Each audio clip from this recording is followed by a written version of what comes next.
గోపాల్ సాముద్రిక శాస్త్ర అధ్యయనానికి స్వాగతం. మనం అదృష్ట రేఖ గురించి అనేక విషయాలు తెలియజేసుకుంటూ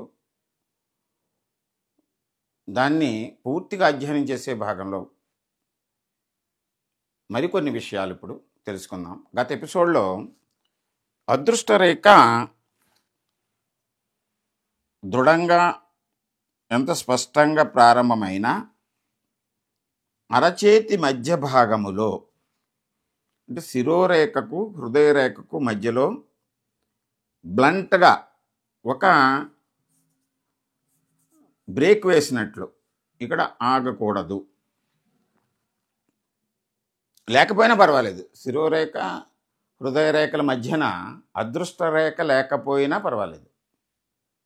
ఇతర లక్షణాలను బట్టి మనం ఆ యోగము ఎలా మనకి వర్తిస్తుంది అనేటువంటిది అంచనా వేయచ్చు.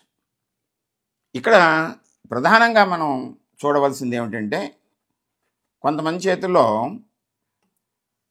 ఈ శిరోరేఖను దాటిన తర్వాత ఈ అదృష్ట రేఖ బ్లంట్గా ఏదో ఒక వయసులో in between head line to heart line ఆగిపోయింది. ఇంకా వేరే రేఖలేమి మనకి ఎసెండింగ్ లైన్స్ కానీ లేకపోతే అదృష్ట రేఖ పక్కన శాఖ కానీ షిఫ్ట్ అయినటువంటిది కానీ ఏమీ లేకపోతే ఇక్కడ జాగ్రత్తగా గమనించాలి. ఇలా ఆగిపోయింది. సడన్గా middle part of the quadrangle ఈ రెండు రేఖలకి మధ్యలో సడన్గా ఆగిపోతే అంతవరకు చక్కగా నడుస్తున్నటువంటి జీవితము ఒక బ్రేక్ తోటి అక్కడ పులిస్టాప్ పడితే చేసే వృత్తి, వ్యాపారము, ఉద్యోగము లేదా సంపాదనకి సంబంధించినటువంటి మన కార్యక్రమాల్లో హఠాత్తుగా ఏదో ఒక కారణం వలన అవన్నీ బ్రేక్ అయిపోతే వ్యాపారం మూతపడవచ్చు, ఉద్యోగము ఊస్ట్ అయిపోవచ్చు, సంపాదన అంటే మనం ఇతర వృత్తి చేసేటువంటివి సడన్గా ఏదో ఒక కారణంతో ఆగిపోవటం జరిగితే ఇటువంటి రేఖ కలిగినటువంటి వ్యక్తులు తీవ్రమైనటువంటి ఆందోళనకి, దురదృష్టానికి లోనయ్యి విపరీతమైనటువంటి ఒత్తిడికి లోనయ్యేటువంటి అవకాశం ఉంటుంది. ఒక ఉదాహరణ చెప్తాను మీకు. ఉదాహరణ ఏమిటంటే, భౌతికమైనటువంటి ఉదాహరణ అంటే మనం కొన్ని ఈ భౌతికమైనటువంటి ఉదాహరణలు కూడా మనం తెలుసుకోవాలి. సపోజ్ ఇది ఒక నది అనుకుందాం. ఈ నదికి ఒక ఒడ్డు ఇది, ఇంకొక ఒడ్డు ఇది. నదిలా ప్రవహిస్తుంది. ఇదంతా ల్యాండ్, ఈ పక్కన కూడా ల్యాండ్. ఒక రోడ్డు ఇక్కడి నుంచి ప్రారంభమయ్యి ఇలాగా ఇక్కడ వరకు వచ్చింది. నది ఒడ్డు వరకు రోడ్డు వచ్చింది. వచ్చిన తర్వాత మనం ఏం చేస్తాం, ఇక్కడ నదిని దాటాలి. దాటాలి అంటే మనం ఇక్కడికి వచ్చిన తర్వాత ఏమీ లేకపోతే అక్కడ పడవో లేకపోతే ఈదుకుని వెళ్ళటమో లేకపోతే ఇంకో ఆల్టర్నేటివ్ని మనం ఎత్తుక్కుంటాము. యువతల పక్కన మళ్ళీ రోడ్డు ఉంది.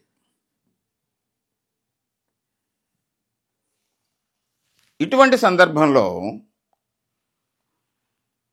ఇక్కడ ఒక బ్రిడ్జి కట్టారు అనుకుందాం. ఈ బ్రిడ్జి ఇక్కడ వరకు కట్టి ఇక్కడ ఆగిపోయింది. ఇక్కడ ఆగిపోయినట్టు మనకు తెలియదు. మనం భవిష్యత్తు ఏం జరుగుతుందో మనకు తెలియదు. అలాగే ఇటువంటి సందర్భంలో ఈ బ్రిడ్జి కట్టినప్పుడు మనం ఇక్కడ వరకు ప్రయాణం చేసి నది ఒడ్డుకు వచ్చిన తర్వాత ఇంకా రోడ్డు ఉందనుకుని మనం స్పీడ్గా వెళ్ళిపోతూ ఉంటాం. వెళ్ళిపోయినప్పుడు ఇక్కడ బ్లంట్గా ఇక్కడ ఆగిపోతే దీంట్లో పడిపోతాం.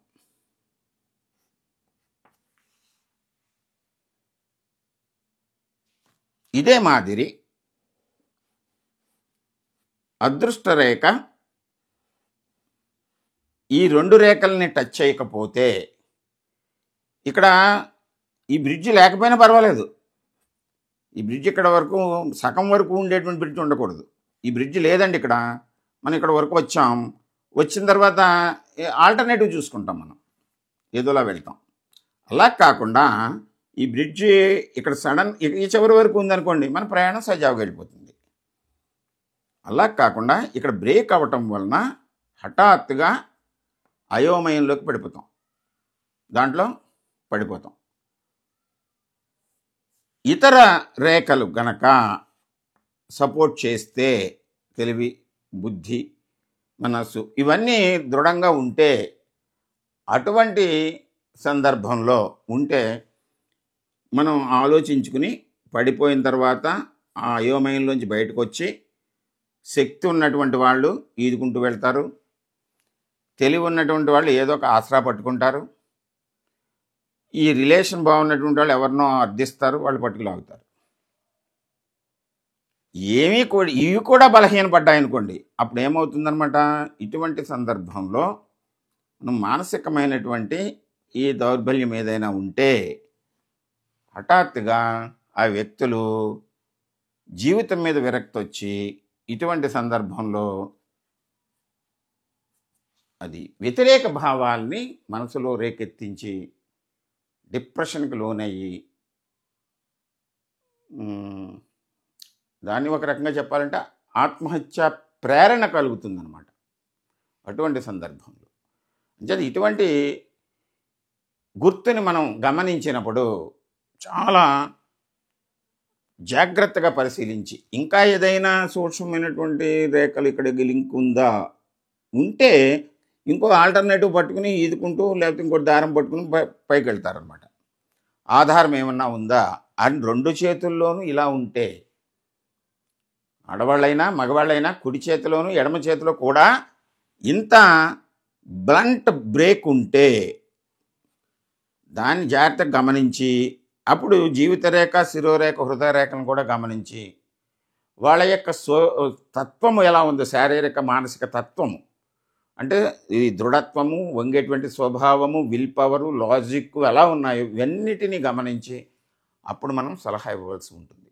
ఇది చాలా క్రూషియల్ పాయింట్. ఇది వాస్తవం. అనేక సందర్భాల్లో నేను చూశాను, దాన్ని సలహా ఇవ్వటం జరిగింది. ఇంచేత జాగ్రత్తగా మనం పరిశీలించాలి.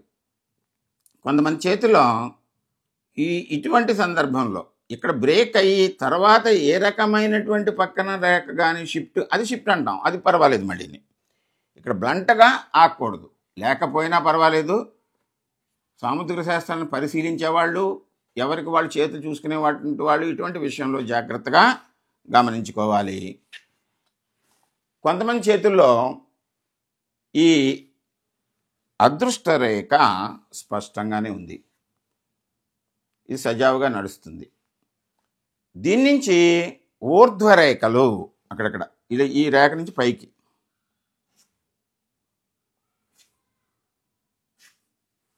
అంటే ఎగువకి ఊర్ధ్వరేఖలన్నీ కూడా విజయానికి, అభివృద్ధికి, ఉత్సాహానికి, ఆనందానికి ఇవి హేతువులు. అంటే ఏ వయసులో ఈ రకమైనటువంటి ఊర్ధ్వరేఖలు కనబడతాయో అటువంటి గుర్తు కలిగినటువంటి వ్యక్తులు ఆ వయసులో తమ సాధారణమైనటువంటి జీవితాన్ని, వృత్తిని, వ్యాపారాన్ని, విద్యను ఏ వయసులో ఉంటే దాన్ని కొనసాగిస్తూ ఈ రేఖ ఏర్పడి ఎంతవరకు ఇది కొనసాగుతోందో ఆ సమయంలో మరికొంత అభివృద్ధి, విద్యలో అయితే మంచి ఉన్నతి, ఉద్యోగంలో అయితే ప్రమోషన్, అభివృద్ధి, అదే వ్యాపారంలో అయితే ఇంకా సంపాదన, ఆర్థిక సంపద ఇవన్నిటినీ కూడా పెంచుకోవడానికి ప్రయత్నం చేస్తే దాంట్లో విజయం సాధిస్తారు. చక్కగా ఉన్నతమైనటువంటి స్థితికి చేరుకుంటూ ఉంటారు. ఇది ఊర్ధ్వరేఖలు అంటాము. ఊర్ధ్వరేఖలు ఏ ప్రాంతంలో ఉన్నా, ఏ రేఖ మీద ఉన్నా అవి విజయానికి, అభివృద్ధికి చిహ్నాలు. అయితే కొంతమంది చేతుల్లో ఈ అదృష్ట రేఖ ఎంత దృఢంగా ఉన్నా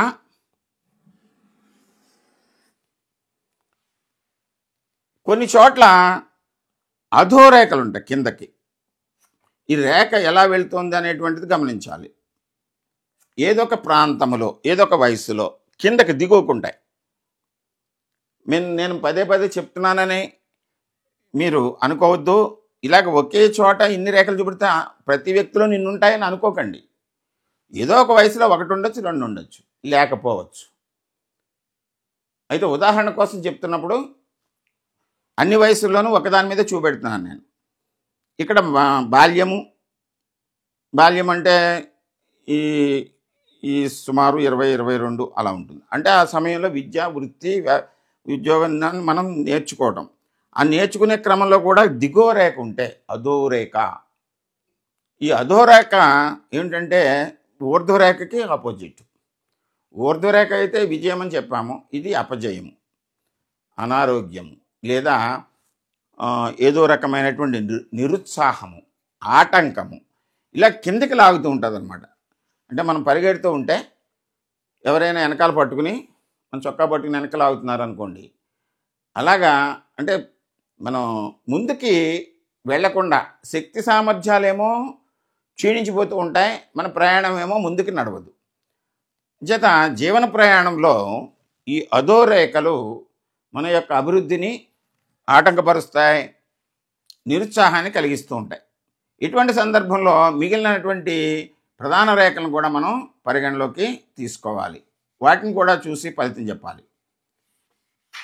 కొంతమంది చేతుల్లో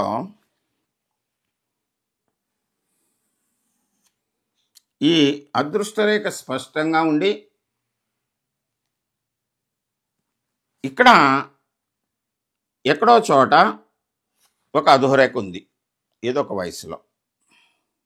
ఈ అధోరేఖ ఉన్నటువంటి వయసులో జీవిత రేఖ మీద ఒక ఐలాండ్ కానీ, ఐలాండ్ అంటే ఇలాగ విడిపోయినట్టుండి లూప్ లాగా ఏర్పడుతుంది.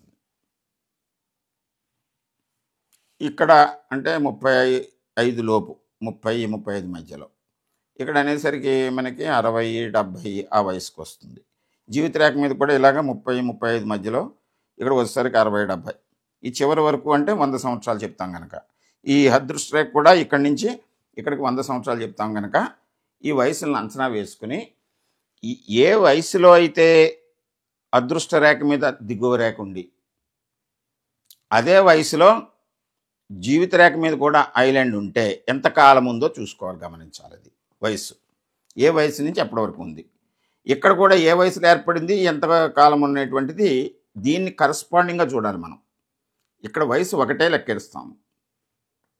ఇక్కడ ఎంత ఈ లూప్ ఎంతకాలం ఉందో అంటే ఇది 0, ఇక్కడ 100 మనం లెక్కేసుకున్నప్పుడు దీన్ని లెక్క వేయాలి. వేసి ఆ వయసులో ఇక్కడి నుంచి ఇక్కడ వరకు కూడా జీవిత రేఖలో ఉంటే అనారోగ్య పరిస్థితుల వలన ఇతని యొక్క అభివృద్ధికి ఆటంకము, లేదా ఈమె యొక్క స్త్రీలైనా పురుషులైనా రెండు చేతుల్లోనూ మనం చూడాలి. స్త్రీలకైతే ప్రధానంగా ఈ కొలతలు ఏవైతే ఉంటాయో ఎడమ చేతిలో చేయాలి. ఇలా చేసినప్పుడు ఆ వయసులో అనారోగ్య పరిస్థితుల్ని మనం అంచనా వేసి దానికి అనుగుణంగా ఏదైనా ట్రీట్మెంట్ లేకపోతే ఇతర సపోర్ట్స్ తీసుకుంటే దాని నుంచి బయటపడటానికి అవకాశం ఉంటుంది. ఇటువంటి సందర్భంలో ప్రధానంగా ఈ కొలతలు ఏవైతే ఉన్నాయో అవి మగవాళ్ళకైతే కుడి చేతిలోను, ఆడవాళ్ళకైతే ఎడమ చేతిలోను చూడాలి. రెండు చేతుల్లోనూ ఈ రకమైన గుర్తులు ఉంటే దాని యొక్క ప్రభావం ఎక్కువగా ఉంటుంది. అలా కాకుండా ఒక చేతిలో సపోర్ట్ ఉండి రెండో చేతిలో మాత్రమే ఉంటే కొంత ఉపశాంతి ఉండటానికి అవకాశం ఉంటుంది. కొంతమంది చేతుల్లో ఈ అధోరేఖలు, అదృష్ట రేఖ మీద అధోరేఖలు ఉంటూ శిరోరేఖలో శిరోరేఖలో ఈ ఐలాండ్స్ ఏర్పడితే ఏ వయసులో అదృష్టరేఖ మీద దిగువ రేఖలు ఉన్నాయో అదే వయసులో శిరోరేఖ మీద కూడా ఐలాండ్స్ ఉంటే ఇటువంటి గుర్తు కలిగినటువంటి వ్యక్తుల యొక్క మానసికమైనటువంటి సమస్యలకి అవకాశం ఉంటుంది. అంటే ఆలోచనలోను ఆచరణలోను ఒక పొంతన లేకుండా అస్తవ్యస్తంగా తీసుకున్న నిర్ణయాల వలన ఇక్కడ ఆర్థిక సంపద వృద్ధిని ఈ అదృష్టరేఖ ఎంత బలంగా చెప్పినా చూపెట్టినా ఇక్కడ ఏర్పడినటువంటి మానసిక సంక్షోభము, ఒత్తిడి, ఈ ఆలోచన లోపం వలన ఆ సంపదను కోల్పోయి తమ స్థితిని దిగజార్చుకునేటువంటి లక్షణం కనబడుతుంది. ఇది శిరోరేఖ మీద ఐలాండ్ ఉంటే, అంటే అదృష్ట రేఖ మీద దిగువ రేఖలు ఉన్న సమయంలో కొంతమంది చేతుల్లో ఈ అదృష్ట రేఖ మీద దిగువ రేఖలు ఉండేటువంటి సమయంలో హృదయ రేఖ మీద ఐలాండ్స్ ఉంటే, హృదయ రేఖ మనం సాధారణంగా ఈ relations, friendship, love and affection, family, దాంపత్య జీవితంలో వచ్చేటువంటి ఈ అభిమానము, ప్రేమ, బ్లడ్ రిలేషన్లో ఉండేటువంటి ఈ రిలేషన్స్ని పెంచుకునేటువంటి స్వభావము, వీటిని తెలియజేస్తుంది.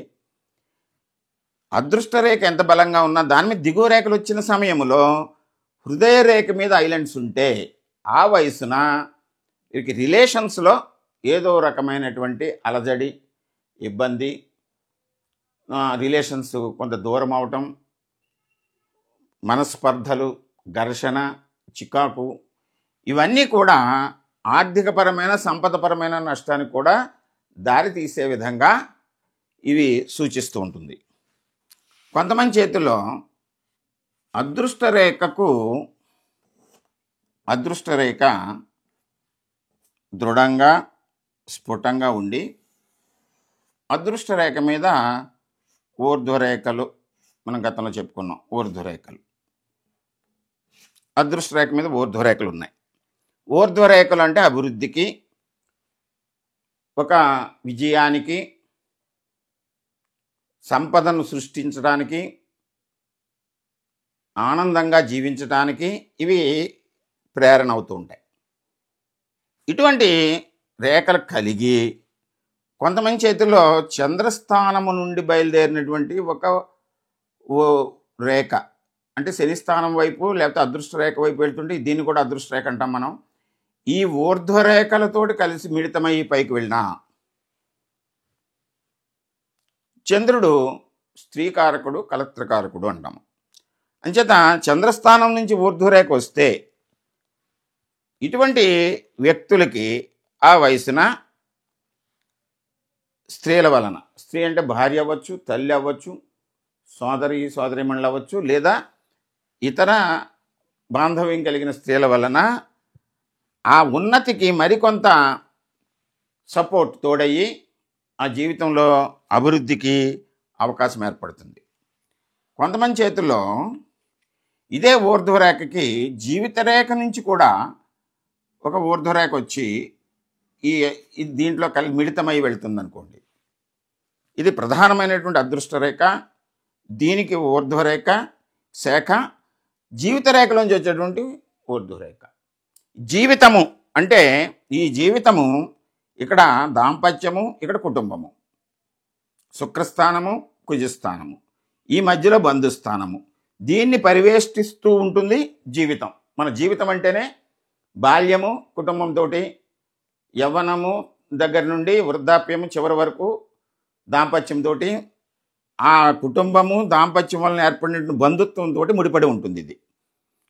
దీని చుట్టూ తిరుగుతూ ఉంటుంది 100 సంవత్సరాలు. దీంట్లోంచి వచ్చినటువంటి ఊర్ధ్వరేఖ ఈ అదృష్ట రేఖలోంచి వచ్చిన ఊర్ధ్వరేఖకు తోడయ్యి ముందుకు కొనసాగితే ఈ వ్యక్తి యొక్క అభివృద్ధికి కుటుంబ నేపథ్యము వలన వచ్చినటువంటి సపోర్ట్ వలన మరికొంత ఉత్తేజితం అయ్యి అభివృద్ధిని పొందడానికి అవకాశం ఏర్పడుతుంది. కొంతమంది చేతుల్లో ఈ ఊర్ధ్వరేఖకు శుక్రస్థానము నుండి వచ్చేటువంటి ఒక ఊర్ధ్వరేఖ దీనికి తోడైన ప్రధానంగా శుక్రుడు అంటే దాంపత్యమే చెప్తాము. అంటే స్త్రీలైతే భర్త వలన, పురుషులైతే భార్య వలన వారి యొక్క అభివృద్ధిలో వీరి యొక్క ప్రోత్సాహము, ఇన్ఫ్లుయెన్స్ లైన్స్ అంటాం వీటిని. వారి యొక్క ప్రోత్సాహము వలన, సహాయము వలన, సపోర్ట్ వలన ఈ జీవితంలో ఈ తన స్వీయ అభివృద్ధికి ఇది కూడా తోడయ్యి, ఈ సపోర్ట్ కూడా తోడయ్యి జీవితంలో ఉన్నతమైనటువంటి శిఖరాలకు ఎదగటానికి అవకాశం ఉంటుంది. ఇటువంటి ఈ జాతకులు ఈ భార్య అయితే భర్త వలన, భర్త అయితే భార్య వలన వారి చేసేటువంటి వృత్తి, వ్యాపార, ఉద్యోగ కార్యక్రమాలు, రాజకీయ ఇతర ఆకర్షణ కలిగేటువంటి నాయకత్వ ఏ కార్యక్రమం చేసినా, ఏ ఉద్యోగం చేసినా, రాజకీయమైన, నాయకత్వమైన, ఏ పదవి చేసినా అన్నిటిలో కూడా వీరి బెటర్ ఆఫ్ అంటే భర్త అయితే భర్త యొక్క సహకారాలతోటి వారి జీవితాన్ని ఉన్నతమైనటువంటి స్థితికి చేరుకుంటుందని ఈ అదృష్ట రేఖను మనం గమనించి చెప్పవచ్చు.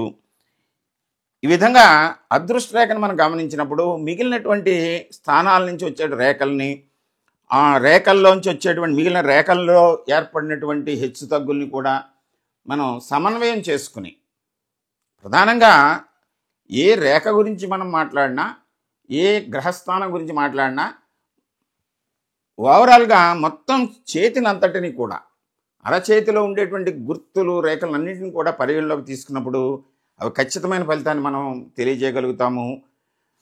ఈ అదృష్ట రేఖ గురించి మరికొన్ని విషయాలతోటి మరొక ఎపిసోడ్లో మనం కలుసుకుందాం. అంతవరకు నమస్కారం. గోపాల్ సాముద్రిక శాస్త్రాన్ని సబ్స్క్రైబ్ చేసుకోండి, షేర్ చేయండి, లైక్ చేయండి, కామెంట్ చేయండి. నమస్కారం.